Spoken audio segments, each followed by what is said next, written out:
reçoit actuellement a accueilli 80 migrants de différents pays différents. Et pour moi, Émoutier reçoit les Juifs de maintenant, d'actuellement.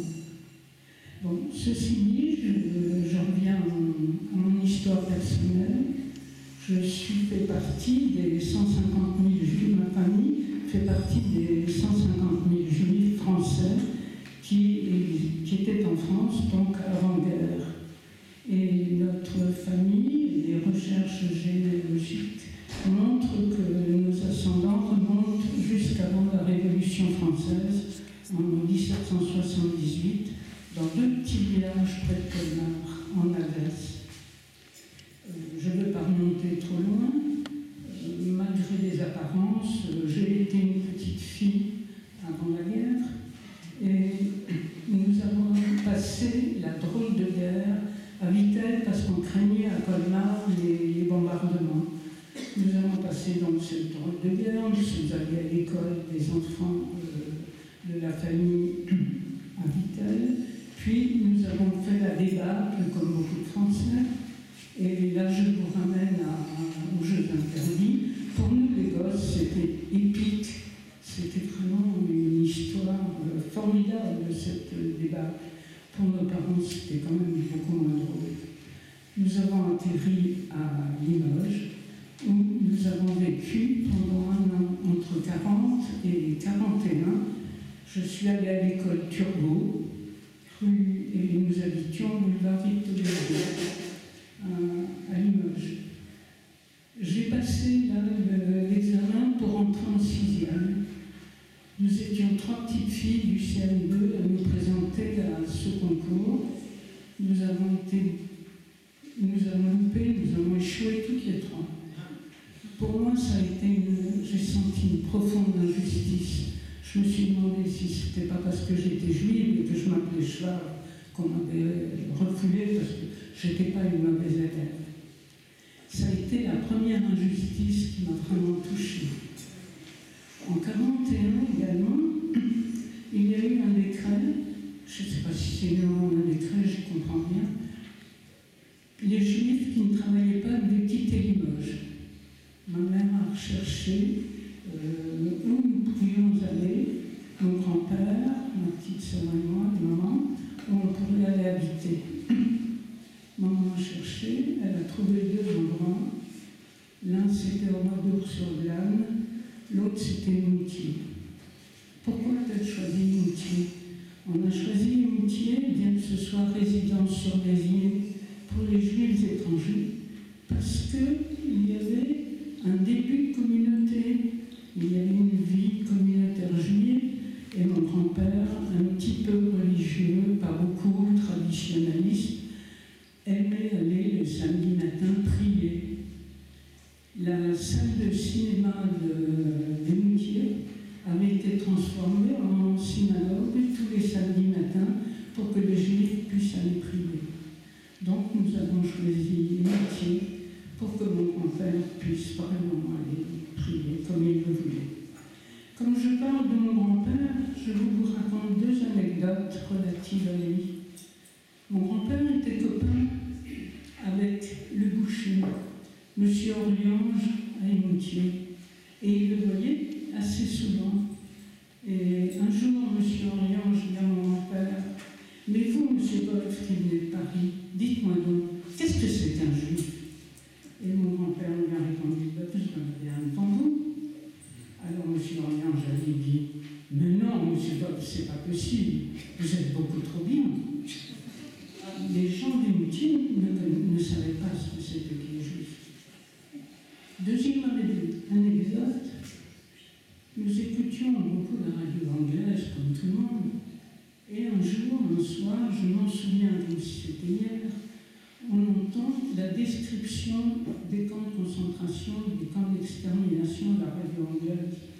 Et mon grand-père me dit: « Ah non, ça c'est pas possible. C'est pas possible. Moi je les connais, les Allemands. Je les connais.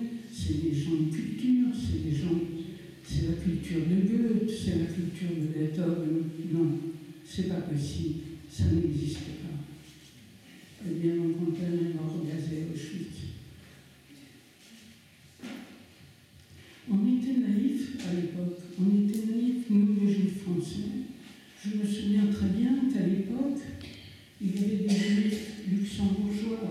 Moutier.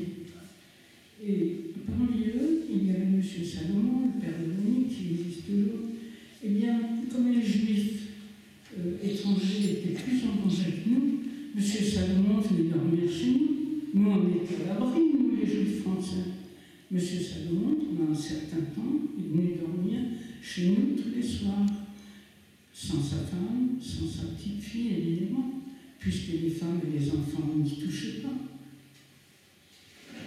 M. Salomon, au moment de la rafle, était caché, sa femme a été raflée, les Allemands qui sont venus la chercher ont laissé la petite fille et les grands-parents tomber sur des Allemands un peu moins inhumains que les autres.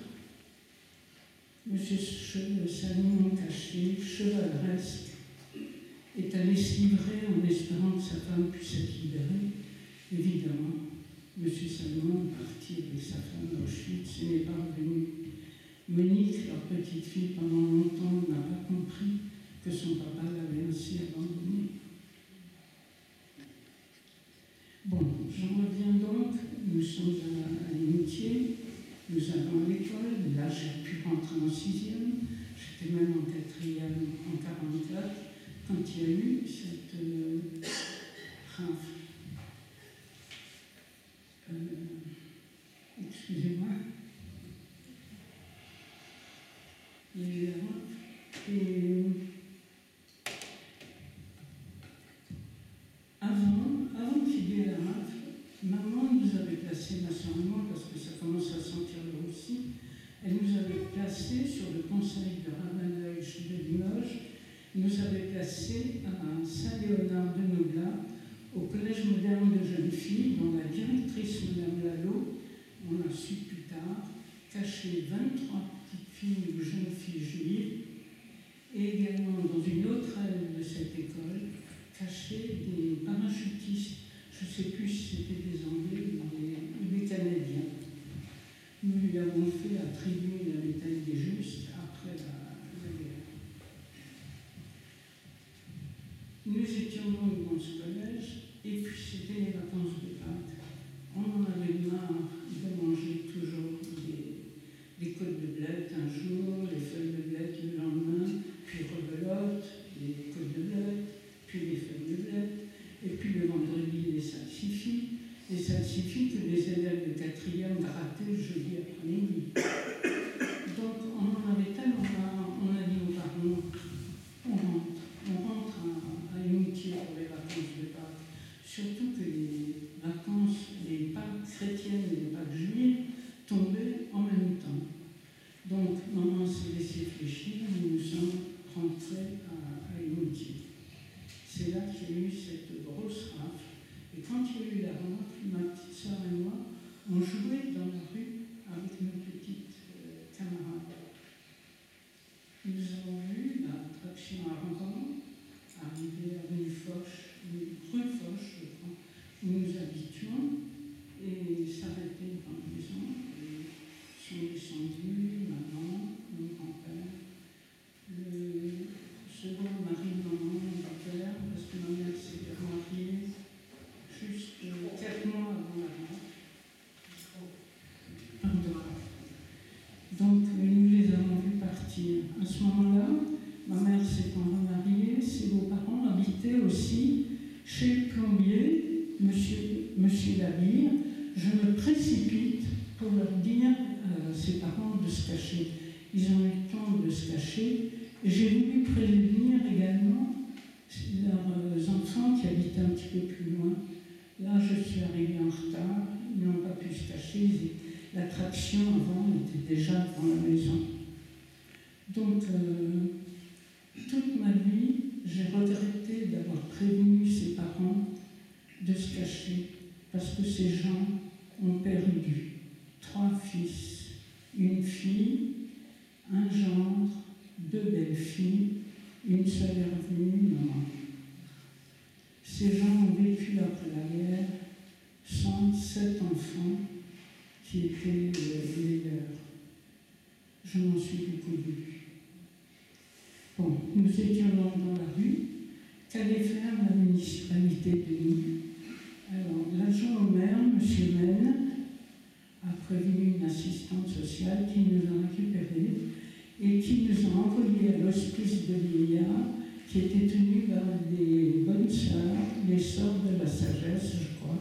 qui se sont occupés de nous jusqu'à la fin des vacances.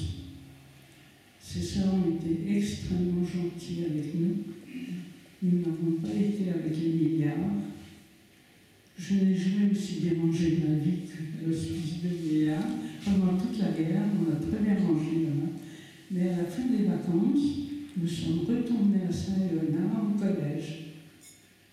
Là, la directrice, bien qu'elle ait appris l'arrestation des parents, nous a reçus et nous a gardés comme avant.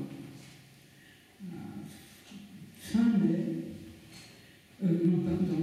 avril, début mai, le rabbin aussi, un oncle, en accord avec le rabbin Deutsch, nous a fait passer clandestinement en Suisse.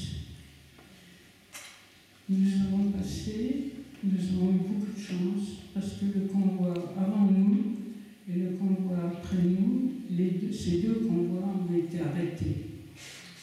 Et là, je voudrais rendre hommage à Marianne Cohn, dont a parlé Madame Hazan hier, je crois, qui, elle, a été arrêtée et profondément torturée.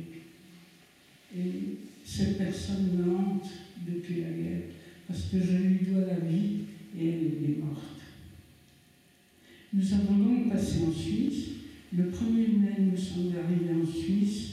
Le 1er mai, ma famille arrivait à Auschwitz.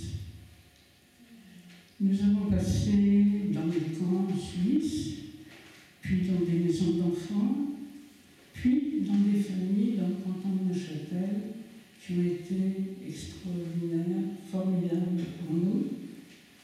Nous avons gardé bien sûr des relations avec elles. Puis en janvier 1945, nous sommes revenus en France. On a vécu une nouvelle des parents. Nous avons été en maison d'enfants Saint-Étienne, maison d'enfants qui était tenue par l'aide aux mères et par l'OSE. Et là, nous avons reçu une lettre qui venait d'Auschwitz. Ma mère avait été libérée et elle avait pu, grâce à l'ambassade de Russie, nous dire qu'elle était en vie. Alors, gros dilemme dans la maison d'enfants, est-ce qu'on le dit aux autres ou est-ce qu'on ne le dit pas aux autres? Est-ce qu'on leur crée un espoir ou on ne leur crée pas d'espoir?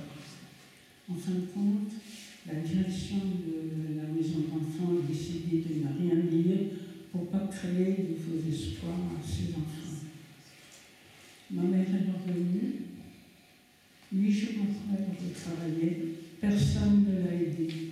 Pendant un mois, elle a vécu avec le pantalon golf qu'elle avait ramené d'Auschwitz.